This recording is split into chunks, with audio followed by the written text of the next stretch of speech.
Hi, Chris. I wanted to leave you some feedback on your week one writing assignment.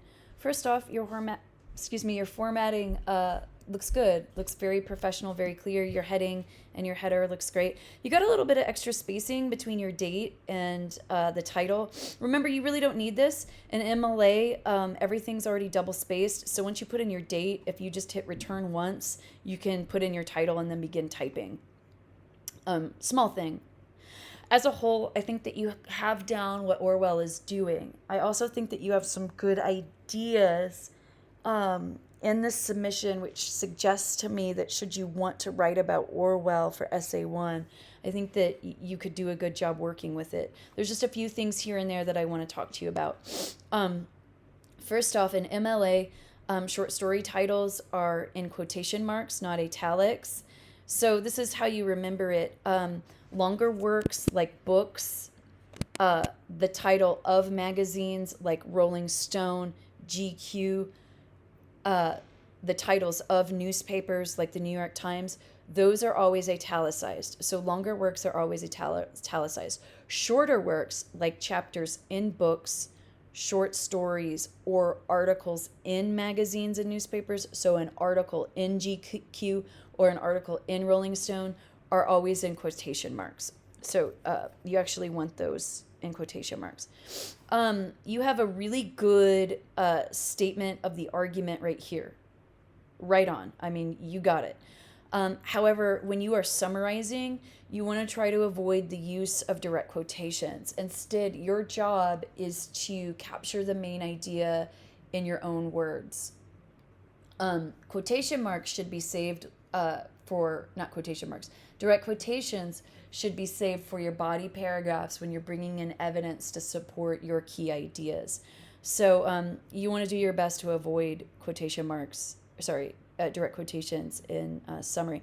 I think what you really need here, right, is a clearer establishment of the narrator and also the setting.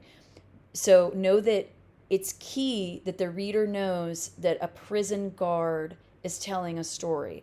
It's telling the story. It's key that the reader knows that the story takes place in a prison that is designed to execute quote unquote criminals, right? That's what's missing in this summary. That's what it needs. Here, these two sentences are good, but if you pay attention to the point of view shift that you've done here, these two sentences sound like it's Chris talking. So it's no longer Chris capturing what Orwell says, but you shifted over into this is Chris's opinion. You don't want to do that in a summary, right? You do want to express your position in a thesis statement, but you don't want to do that in a summary. So think about how you can rewrite these sentences so it's Chris capturing Orwell's ideas rather than Chris expressing his ideas. I hope that difference makes sense.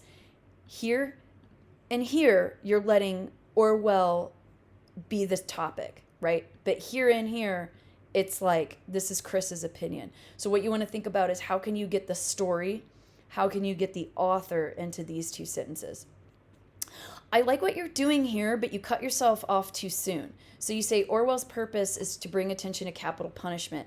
And then you begin to bring in key moments in the text, but you don't ever come back to this idea, which is what you need to do. So essentially, how do these 2 points help bring attention to capital punishment?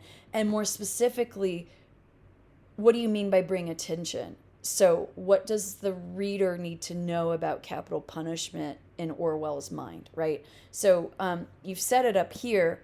I think it's just reinforcing it again down here.